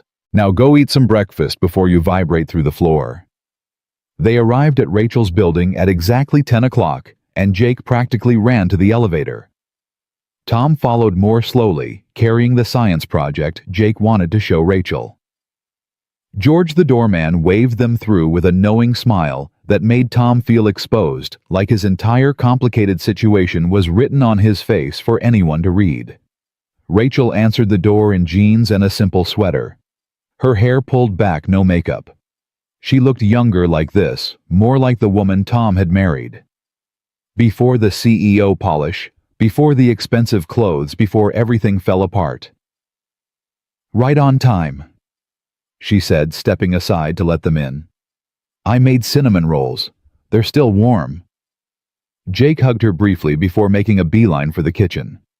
Tom hung back, suddenly awkward. "You didn't have to do that." "I wanted to. Besides, I remembered they were your favorite." They were. Tom had forgotten he'd ever told her that back when they were young and in love, and sharing all their favorite things like they were precious secrets. Over cinnamon rolls, Rachel asked Jake about his week at school. He told her about the math test he'd aced, and the fight 2 kids had gotten into at recess, and how his friend Marcus had brought in a turtle for show and tell. A turtle. What kind? A box turtle. It was really cool. Marcus said we could get one if we wanted, but Dad said we don't have room for pets. Rachel glanced at Tom. "That's true. Pets need space." "But you have space," Jake pointed out with 8-year-old logic. "You could get a turtle, or a dog, or a cat. Do you like cats? I do like cats, Rachel said carefully. But I travel sometimes for work, so it wouldn't be fair to have a pet I couldn't take care of properly. You could get a fish. Fish are easy. Maybe, Rachel said, smiling. I'll think about it. After breakfast, Rachel led Jake to the piano. Tom settled on the couch with his phone, trying to give them space while still being present. He could hear Rachel explaining the basics, where middle C was how to count beats proper hand position. Jake listened intently, stumbling through simple exercises with concentration. Tom's phone buzzed. His sister Laura. Mom says Rachel's back. Is that true? Tom stepped into Rachel's bedroom for privacy, closing the door behind him. Yeah, it's true. What the hell, Tom? When were you going to tell the family? I'm telling you now. It's been a week. A week. And you didn't think we deserved to know that Jake's mother just reappeared. It's been 4 days, not a week, and I needed time to process it before dealing with everyone's opinions. Laura was quiet for a moment. Is she staying? Or is this just a visit? She lives here. She's been here for years, apparently. She never left the city. She's been here the whole time. Laura's voice rose. Tom, what the hell? She had reasons. Medical reasons. It's complicated. I bet it is. Does Jake know? Have you told him who she is? He figured it out on his own. He remembers her somehow, even though he was only 6 months old when she left. And how do you feel about all this? Tom looked around Rachel's bedroom, taking in details he hadn't noticed before. The bed was neatly made with expensive linens. The closet door was slightly open, revealing rows of suits and dresses. On the nightstand was a worn paperback, the same mystery novel Tom remembered her reading 9 years ago before Jake was born. She'd kept it all this time. I don't know how I feel, Tom admitted. Angry, relieved, confused, all of it at once. Do you still love her? Laura. It's a simple question. It's really not. Tom sat on the edge of Rachel's bed, phone pressed to his ear. I loved who she was. I don't know who she is now. Then figure it out, for Jake's sake. That kid deserves parents who have their shit together. After he hung up, Tom stayed in Rachel's bedroom for a few more minutes, trying to collect himself. Through the door, he could hear piano notes, some correct, some not, and Rachel's patient voice guiding Jake through the mistakes. When he emerged, Jake was playing a simplified version of Twinkle, Twinkle, Little Star with both hands. It was halting and imperfect, but recognizable. Dad, listen. I can play a real song. That's great, buddy. You're a natural. Rachel looked up, and Tom saw pride in her expression. The same pride he'd felt when Jake had taken his first steps, said his first words, scored his first soccer goal. She'd missed all those moments, but she was here for this one. He really is good, Rachel said. He has a good ear. That's harder to teach than technique. They spent another hour at the piano before Jake's attention started to wander. Rachel suggested they order lunch, and Tom found himself agreeing, even though he'd planned to leave by noon. They ordered Chinese food and ate at Rachel's kitchen counter while Jake chattered about wanting to be an astronaut pianist when he grew up. You can be anything you want, Rachel said, as long as you work hard and don't give up. Is that what you did to become a CEO? Rachel set down her chopsticks. Yeah, that's what I did. I worked very hard for a very long time. Why? Because I needed to build something that would make a difference. What kind of difference? Rachel glanced at Tom, then back to Jake. The kind of difference that helps sick people get better. My company develops new medicines. Like the medicine that made you better when you were sick.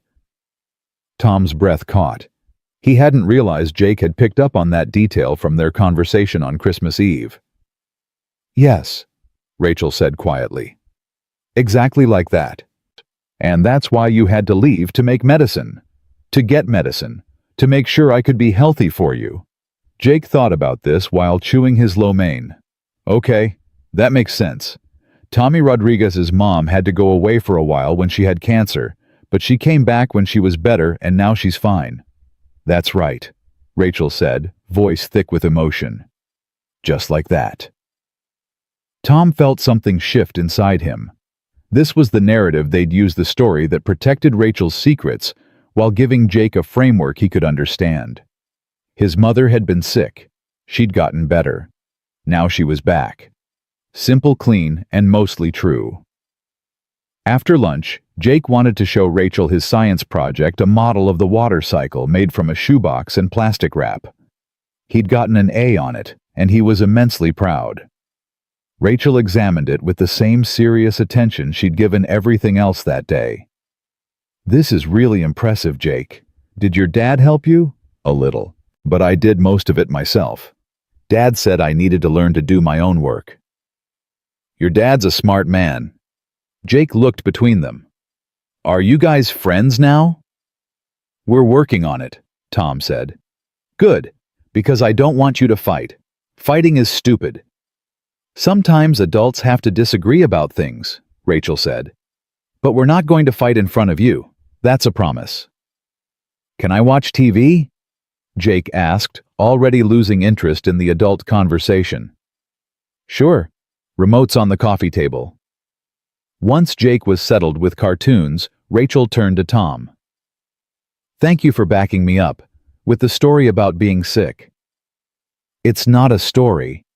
It's the truth just simplified. Still, you could have told him the whole complicated mess. Let me deal with the consequences. I told you I'm not protecting you. I'm protecting him. He doesn't need to know all the details. Not yet. Maybe not ever. Rachel poured them both coffee, her movements practiced and domestic. When will you tell your family? I already started. My sister knows. She'll tell my mother who'll tell my father, and by tomorrow the whole extended family will be weighing in with opinions. What will they say? That you're selfish, that you abandoned us, that I'm an idiot for letting you back into Jake's life. Rachel flinched. Are they right? About which part? All of it. Tom considered this. I don't know. Ask me again in 6 months when I've had time to figure out whether this is going to work. And if it doesn't work, if you decide Jake's better off without me, then we'll deal with that when it happens. But Rachel, if you're going to be in his life, you need to be all in. No disappearing. No running when things get hard. He's already lost you once. He can't survive losing you again. I know. Rachel wrapped her hands around her coffee mug. I won't leave. I swear. Don't swear. Just do it.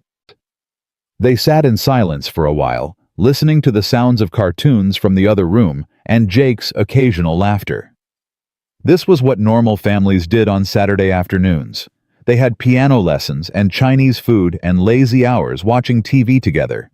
It felt foreign and familiar all at once. I talked to Dr. Chen this week, Rachel said eventually. Jake's next checkup is in February. She wants to run a full panel, make sure everything's still stable. Okay, I'll make sure he's available. And Tom, if anything shows up, anything at all that suggests the treatment is failing, we'll deal with it, together. Rachel's eyes filled with tears. Together. I like the sound of that. Don't read too much into it. I'm talking about Jake's health, not us. I know, but it's still nice to hear. Tom's phone rang. His mother this time, and he knew he couldn't avoid her anymore. I should take this. He stepped onto Rachel's balcony, sliding the door closed behind him. The cold hit him immediately, but he welcomed it. Clarity came easier in the cold. Hi, Mom. Thomas Bennett. Why did I have to hear from your sister that Rachel is back? Because I was processing it before announcing it to the whole family. Processing. You've been processing for 4 days while that woman worms her way back into your life. Mom, don't. Don't what? Don't worry about my son. Don't care that the woman who broke your heart is back. She didn't break my heart. She left to save our son's life. His mother was quiet for a moment. Laura said something about medical treatment. Rachel was sick. Is sick. She has a genetic condition that she passed to Jake. She left to get treatment and make sure Jake could get treatment too. For 8 years.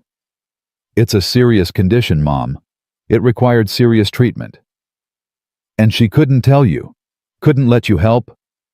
It's complicated. That seems to be your word of the week. Tom rubbed his eyes. I'm not asking you to understand. I'm just asking you to be civil to her, for Jake's sake. How is Jake handling all this? He's happy. Happier than I've seen him in years. He has a mother now. That matters to him. His mother sighed. Fine. I'll be civil. But Tom, please be careful. Think about what you're doing before you let her all the way back in. Some things once broken can't be fixed. After he hung up, Tom stood on the balcony for a few more minutes, letting the cold clear his head. His mother was right to worry. He was moving too fast, letting Rachel back into their lives before he'd fully processed what her absence had meant. But every time he tried to slow down to put up walls, he saw Jake smile and lost his resolve. When he went back inside, Rachel was sitting with Jake on the couch reading him a book. It was one of the new ones she'd given him for Christmas, and Jake's head was resting against her shoulder in perfect contentment. Dad, can we stay for dinner? Mom said she'd make spaghetti and meatballs. Tom met Rachel's eyes over Jake's head. She looked uncertain, hopeful, afraid of pushing too hard. Please, Jake added. It's our favorite. I know it is, Rachel said softly. That's why I suggested it. How could Tom say no to that? To his son's happiness, to Rachel's tentative offering of Jake's favorite meal to the fragile family they were trying to build from broken pieces. Okay, we'll stay for dinner. Jake cheered, and Rachel smiled, and Tom felt the walls around his heart crack just a little bit more. Dinner was easier than lunch had been. They fell into a rhythm, Rachel cooking while Tom set the table, and Jake did his homework at the counter.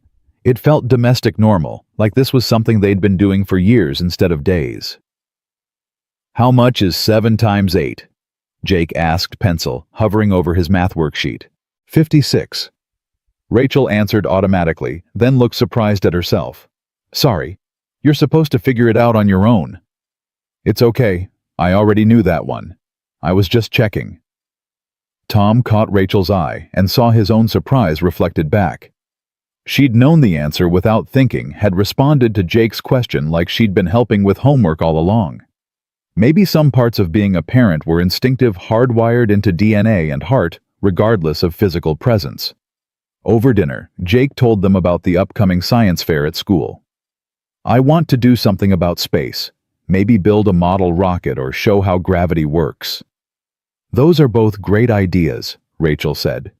If you need any supplies, let me know. I can probably get materials through the company. Really? That would be awesome. Dad, can Mom help with my science fair project? Tom hesitated. Science fair wasn't until March, 2 months away. Agreeing meant committing to Rachel being around for the long term, meant trusting she wouldn't disappear again before then.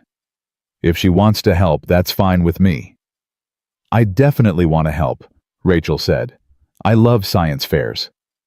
After dinner, Jake fell asleep on Rachel's couch, worn out from piano practice and excitement. Tom covered him with a blanket and decided to let him rest for a bit, rather than making the drive home immediately. Rachel opened a bottle of wine and poured them each a glass. They sat at opposite ends of the couch, Jake sleeping between them, and for the first time since Christmas Eve, they were quiet together without it feeling awkward. This is nice, Rachel said finally. All of us here like this. Don't get used to it. I know this isn't permanent, that you're still figuring out if you can trust me. But let me have tonight. Let me pretend we're a family. Tom looked at his sleeping son, at the woman who'd given birth to him and then given up everything to save him. We are a family, just not the kind we thought we'd be. Is that enough? I don't know yet. Ask me in 6 months. Rachel smiled, sad and hopeful at once. 6 months. I can work with 6 months. They sat there in comfortable silence, drinking wine and watching Jake sleep, and Tom felt something he hadn't felt in 8 years. He felt like maybe, just maybe, things were going to be okay. Not perfect, not easy, but okay. And for now, that was enough. 6 months turned into a rhythm they all learned to dance to, though not always gracefully. Saturdays meant piano lessons at Rachel's apartment, followed by lunch and whatever activity Jake wanted to do. Some weeks it was the science museum. Other weeks they'd go to the park, where they'd first reunited Jake running ahead, while Tom and Rachel walked behind, talking about mundane things, like school schedules and doctor's appointments, carefully avoiding the deeper questions that still hung between them. February brought Jake's checkup with Dr. Chen, and Tom found himself sitting in a pediatrician's office with Rachel for the first time in 8 years. The waiting room was decorated with cheerful murals of animals and alphabet letters, and Jake was engrossed in a book about Mars while they waited. "Mr. Bennett, Ms. Martinez, Dr. Chen will see you now." They followed the nurse back Jake between them, and Tom noticed how Rachel's hand found their son's shoulder, steadying herself as much as Jake. Dr. Chen was a woman in her 40s, with kind eyes and an efficient manner that reminded Tom of Rachel in business mode. "Jake, how are you feeling? Any headaches, dizziness, numbness in your hands or feet?" "Nope. I feel great. I can play piano now. Want to hear about it?" Dr. Chen smiled. "Maybe after we do your exam. Let's check your reflexes first."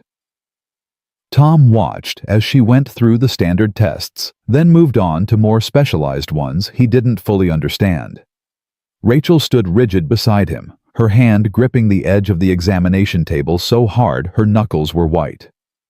"Everything looks excellent," Dr. Chen said finally.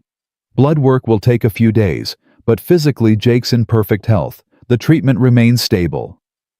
Rachel's legs seemed to give out. She sat down hard in the chair Tom had vacated, pressing both hands to her face. Tom saw her shoulders shake and realized she was crying. "Mom!" Jake climbed off the table concerned. "Are you okay?" "I'm fine, baby. I'm just happy. Very, very happy." Dr. Chen excused herself to give them privacy, and Tom knelt beside Rachel's chair. "Hey, it's good news. Why are you crying?" "Because I was terrified." Rachel lowered her hands, revealing a tear-stained face. "Every day for 8 years I've been terrified that the treatment would fail. That I'd wake up to a call saying Jake was getting sick, and there was nothing anyone could do. And now—" She looked at their son, who was watching them with worried eyes. "Now Dr. Chen says he's perfect. That everything's working. I can finally breathe." Tom understood then. Rachel had been holding her breath for 8 years, waiting for the other shoe to drop, for Jake's health to decline, for her sacrifice to have been for nothing. This appointment wasn't just a checkup. It was vindication. Proof that leaving had been worth it. "Come here, buddy," Tom said to Jake. "Give your mom a hug. She needs it." Jake wrapped his arms around Rachel's neck, and she held him tight, crying harder now. Tom stood and turned away to give them a moment, his own throat tight with emotions he couldn't name. They celebrated with ice cream, Jake's request, even though it was barely 40 degrees outside. They sat in a shop near Dr. Chen's office. Jake with his chocolate cone, and Rachel with vanilla and Tom with coffee, because he'd never liked ice cream much, and Jake talked about the science fair project that was now just 2 weeks away. "I decided on the rocket. Mom helped me order the kit online, and we're going to build it together this weekend. Right, Mom?" "Right. I cleared my whole Saturday for it." "Can Dad help too?" Rachel looked at Tom. "If he wants to." "Of course I want to help," Tom said. "Rockets are cool." Jake beamed. "This is going to be the best science fair project ever. Tommy Rodriguez is just doing a volcano. That's so boring." After ice cream, they walked Jake back to Tom's truck. Rachel had driven separately. She always drove separately, maintaining that clear boundary between her space and theirs. But before they parted, she caught Tom's arm. "Can I talk to you just for a minute?" Tom looked at Jake, who was already buckled in and playing a game on Tom's phone. "Sure. What's up?" Rachel glanced around, then led him a few steps away from the truck. "I want to ask you something, but I don't want you to feel pressured." "That's a great way to start a conversation that's definitely going to pressure me." She almost smiled. Jake's spring break is in a month. I was wondering really, if maybe he could spend part of it with me. At my place, just the two of us. Tom felt his stomach tighten. Like overnight. Like a few nights. 3 or 4 days. I know it's a lot to ask, and you probably need time to think about it. No. Rachel blinked. No, you don't need time. Or no, he can't stay with me. No, he can't stay with you. Not overnight. Not yet. Tom, it's been 6 months. 6 months isn't that long. Not when you were gone for 8 years. Rachel's expression hardened. I'm his mother. Yes, you are. But you're also someone who left him once. I need to know you won't do it again before I let him spend days at a time with you. I told you I wouldn't leave. I promised. You promised before too, when we got married. Those promises didn't hold. The words came out harsher than Tom intended, but he didn't take them back. They'd been dancing around this for 6 months, being polite and careful, but the truth was still there between them, like a wall neither of them could scale. Rachel stepped back as if he'd slapped her. That's not fair. Maybe not, but it's how I feel. So what, I'm just supposed to keep waiting, keep proving myself? How long, Tom? How long until you trust me again? I don't know, but I know it's not 6 months. Fine. Rachel's voice was cold now. Fine. We'll do it your way. But don't expect me to keep waiting forever. Don't expect me to keep accepting scraps of time with my own son because you can't let go of the past. She walked to her car without another word, and Tom stood there watching her go, feeling like he'd just made a terrible mistake, but not sure what else he could have done. In the truck, Jake was oblivious to the tension. Is Mom okay? She looked upset. She's fine, just tired from work. Oh, can we get pizza for dinner? That night after Jake was asleep, Tom sat at his kitchen table with a beer and tried to figure out what he was doing. Rachel was right. He was holding on to the past, using it as a shield against the possibility of future hurt. But was that wrong? Was it unreasonable to be cautious to protect his son from potential abandonment? His phone buzzed. A text from Rachel. I'm sorry for what I said. You have every right to be careful. I just miss him when he's not around. I miss 8 years of bedtimes and morning routines and all the ordinary moments I can never get back. But I understand. Take all the time you need. Tom stared at the message for a long time before typing back, I'm sorry too, for being harsh. You're doing everything right. I'm just scared. 3 dots appeared, disappeared, appeared again. Finally, scared of what? Tom's fingers hovered over the keyboard. He could say he was scared she'd leave again. Scared Jake would get hurt. Scared of disrupting the careful life they'd built. All of those things were true. But the deeper truth, the one he'd been avoiding for 6 months, was simpler and more complicated at once. Scared of letting myself care about you again, he typed, and getting destroyed when it falls apart. The 3 dots appeared and stayed there for a long time. Tom watched them, his heart beating too fast, wondering if he'd just ruined everything by being honest. Finally, her response came. What if it doesn't fall apart? What if it does? Then we deal with it. Together. Like we should have done 8 years ago. Tom set down his phone without responding. He didn't have an answer to that. Didn't know if he was ready to take that risk to open himself up to the possibility of Rachel not just as Jake's mother, but as someone in his own life again. The next Saturday, they built Jake's rocket in Rachel's living room, spreading newspapers over the expensive carpet, and working from instructions that seemed designed to be confusing. Jake was in charge of painting, carefully applying silver and red stripes, while Tom and Rachel handled the more delicate assembly. Hand me the smaller screwdriver, Rachel said, squinting at a tiny screw.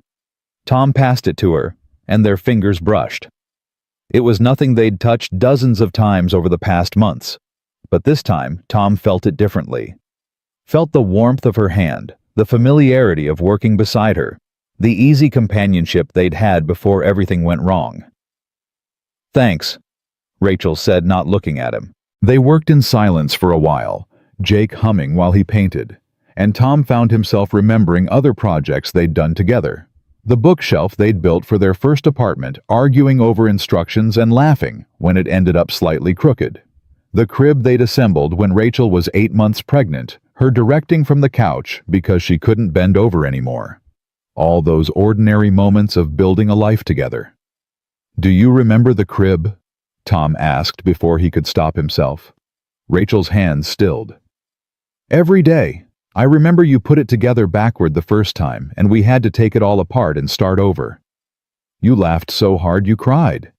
Said if I couldn't handle assembly instructions, how was I going to handle fatherhood? And you said fatherhood didn't come with instructions, so you'd have to figure it out as you went along." Rachel finally looked at him. "You did figure it out. You were right. We figured it out together. Those first 6 months before." Tom stopped, unsure how to finish. "Before I left." Rachel set down the screwdriver. "Tom, can I ask you something?" "Sure." "If you'd known the truth 8 years ago, if I'd told you about Jake's condition and Dr. Morrison and the treatment, would you have let me go?" Tom considered this carefully. "No, I would have insisted on going with you. Or finding another way. Or something.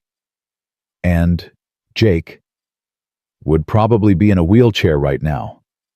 Or worse." Tom ran a hand through his hair. "I get it, Rachel. I understand why you did what you did. But understanding doesn't make it hurt less." "I know. But maybe understanding is a start." "Dad. Mom. Look. I'm done painting." They turned to see Jake holding up the rocket body, now decorated with elaborate stripes and stars, and what appeared to be a self-portrait of Jake waving from one of the windows. "That's amazing, buddy," Tom said. "You're very talented," Rachel added. "This is going to be the best rocket at the science fair." They spent the rest of the afternoon finishing the assembly, and by the time they were done, Jake had a functioning model rocket that he was absurdly proud of.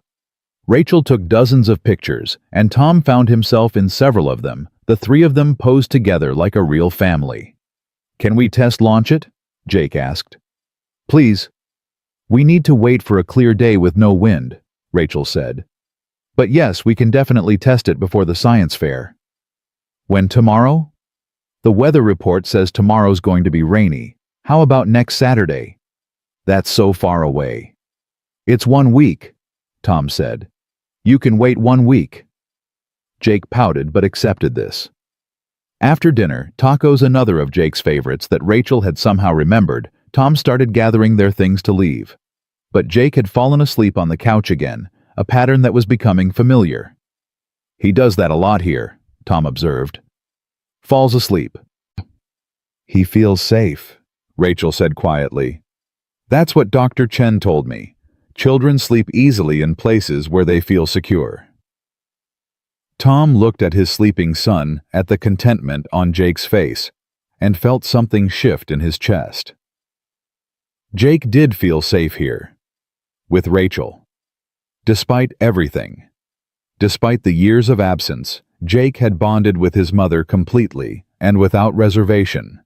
Maybe it was time Tom tried to do the same. "About spring break," Tom said. "I've been thinking about what you asked." Rachel looked up sharply. "And 2 nights. That's what I'm comfortable with right now. 2 nights at your place during spring break, and I want daily check-ins. Phone calls where I talk to Jake directly, not just texts." 2 nights. Daily calls. I can do that." Rachel's eyes were bright. "Thank you, Tom. Thank you for trusting me. I'm trying. It's hard, but I'm trying." "That's all I can ask." Tom carried Jake to the truck, and Rachel walked them down to the parking garage. Before Tom could pull away, she knocked on his window. He rolled it down. "I meant what I said. In my text. About, what if it doesn't fall apart?" Tom's hands tightened on the steering wheel. "Rachel, I'm not asking you to make any decisions tonight. I'm just saying I'm here. When you're ready. If you're ever ready, I'll be here." She stepped back before he could respond, and Tom drove home with those words echoing in his head. When you're ready. If you're ever ready. The question was whether he'd ever be ready. Whether he could ever trust enough to risk his heart again. Whether the woman Rachel had become was someone he could love the way he'd loved the woman she'd been. 2 weeks later, Jake's rocket won third place at the science fair. Tom and Rachel both attended, standing together near the back of the gymnasium, while Jake proudly displayed his project to anyone who would look. Other parents noticed them, did double takes, whispered to each other. Tom could guess what they were saying. That's Jake's mom. Where has she been? I heard she just came back. Poor Tom, raising that boy alone all these years. Let them talk, let them judge. Tom was tired of caring what other people thought. He's so happy, Rachel said, watching Jake demonstrate the launch mechanism to a group of younger kids. Look at him. He's thriving. He is. You've been good for him. For both of us, maybe. Rachel turned to him. Really? Really? These past 6 months, they've been good. Complicated, but good. Tom, I need to tell you something. The serious tone in her voice made Tom's stomach drop. What's wrong? Nothing's wrong. But the company we're expanding, opening a new research facility in Seattle. The board wants me to oversee the setup personally. Tom's chest tightened. For how long? 6 months, maybe more. I'd need to be there at least 3 days a week, sometimes full weeks at a time. So you're leaving again? No, I'm not leaving. Seattle's a 3-hour flight. I can commute. And when I need to be there for longer stretches, I'll fly back for weekends. I'll never miss more than 5 days without seeing Jake. But you're still choosing work over him. Rachel's eyes flashed. I'm choosing to build something that matters, that saves lives, that might save more children like Jake someday. Is that really so terrible? No, it's just familiar. They stared at each other, all the old wounds reopening, and Tom realized this was the pattern. Rachel would always choose the greater good over the immediate need, would always sacrifice the personal for the professional. It was who she was, who she'd become during those 8 years of building her empire. The question was whether Tom could live with that, whether he could be with someone who saw the world in terms of numbers, saved, rather than individual hearts. When do you leave? Tom asked. 2 weeks, right after spring break. Convenient timing. You get your 2 nights with Jake, then you're gone. That's not fair. Maybe not, but it's how it feels. Jake came running over, blue ribbon in hand. 3rd place. Did you see? I got 3rd place. Tom hugged him tight. I saw, buddy. I'm so proud of you. Mom, did you see? I saw. You were amazing. The best rocket scientist in the whole fair. Jake beamed, oblivious to the tension between his parents. Can we celebrate with ice cream, please? They went for ice cream. The 3 of them crammed into a booth at the same shop they'd visited after Dr. Chen's appointment. Jake talked non-stop about the science fair and the judge's comments, and how next year he wanted to build something even bigger. Tom and Rachel made appropriate responses but didn't look at each other. Later, after they'd dropped Jake off at Tom's apartment and Tom had returned to his truck, he found a note tucked under his windshield wiper. Rachel's handwriting. I'm not choosing work over Jake. I'm not choosing work over you. I'm choosing to be who I am, someone who can help people while also being a mother, and maybe someday, if you'll let me, something more to you. I can be both. I know you don't believe that yet, but I'll prove it, however long it takes. Tom sat in his truck reading and rereading those words. She was right that he didn't believe it. Didn't believe she could be both the CEO flying to Seattle and the mother showing up for soccer games. Didn't believe she could build an empire and a family at the same time. But maybe he was wrong. Maybe he was letting fear make him small, make him see only the ways things could fail instead of the ways they might succeed. Tom pulled out his phone and called her. Hello. Rachel sounded surprised. I read your note. And I think you're probably right. I think I am being unfair judging you for being ambitious and successful when those are things I'd admire in anyone else. Rachel was quiet for a moment. But I'm still scared. Still waiting for you to choose something else over us. I won't. You don't know that. Life happens. Emergencies come up. Sometimes we have to make choices we never wanted to make. You're right. I can't promise nothing will ever go wrong or that I'll never have to miss something important. But I can promise I'll always come back. Always. No matter what. Tom closed his eyes, leaning his head against the steering wheel. I want to believe you. Then try. Just try. That's all I'm asking. Okay, Tom heard himself say. Okay, I'll try. Spring break came, and Tom packed Jake's bag with shaking hands. 2 nights shouldn't feel like such a big deal. People left their kids with babysitters for longer than that. But this was different. This was trusting Rachel completely. Trusting she'd take care of their son. Trusting she wouldn't disappear. You have your phone? Tom asked for the 3rd time. Yes, Dad. And my toothbrush, and my pajamas, and Mr. Bear, and my tablet, and everything else you already checked. Just making sure. Rachel arrived at 6 o'clock, exactly punctual as always. She'd brought groceries for the meals she planned to make, and she went over the schedule with Tom in detail. Pizza tonight, pancakes for breakfast, the aquarium tomorrow, then dinner at her place before returning Jake on Wednesday afternoon. And you'll call tonight before bed?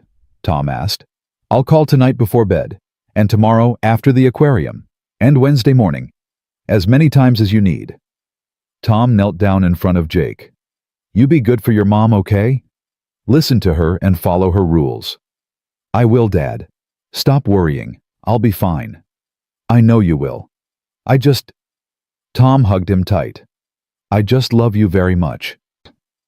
I love you too. Now let go. You're squishing me. Tom watched them leave, Rachel carrying Jake's overnight bag and Jake chattering about the aquarium, and felt his heart leave with them. He stood at the window of his apartment long after they'd driven away, staring at the empty parking lot and trying not to panic. His phone rang at 8:30. Rachel video call. Someone wants to say goodnight. Jake's face filled the screen. Hi, Dad. We had pizza and watched a movie, and now I'm in my pajamas. Mom set up the guest room really cool.